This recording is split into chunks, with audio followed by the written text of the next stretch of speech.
اور کسی بھی نماز میں کسی بھی عمل میں کسی بھی عبادت میں نیت شرط اول ہے.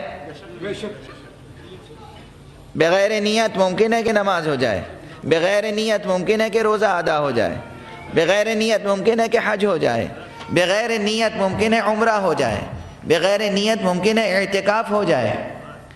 نہیں ممکن ہے. نیت پہلی شرط ہے، اور نیت وظیفہ زبان نہیں ہے، نیت وظیفہ قلب ہے. جہاں آپ نے دنیا سے کٹ کے قلب کی طرف رجوع کیا، ایک تجرد کا درجہ حاصل ہو گیا. مسئلہ یہ ہے نیت کے معنی کیا ہیں؟ نیت کے معنی ہے کہ ایک مرتبہ آپ کے گرد جو پوری کائنات ہے اس سے یک لخت رشتہ ختم ہو جائے.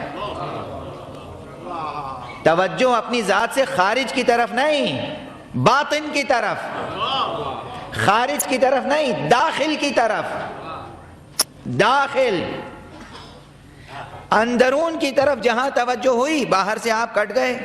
اور جب باہر سے آپ کٹ گئے، آپ کے رشتے منقطع ہو گئے، تو اب آنکھیں کھلی ہوں گی مگر باہر کچھ نہیں نظر آ رہا ہوگا،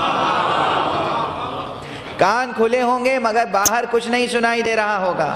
جب اندر توجہ ہو گئی تو آپ کی اندر کی آنکھ بھی کھل جائے گی، گوش دل بھی واہ ہو جائے گا، زبان قلب بھی گویا ہو جائے گی، اور پھر آپ کا رابطہ قائم ہو جائے گا.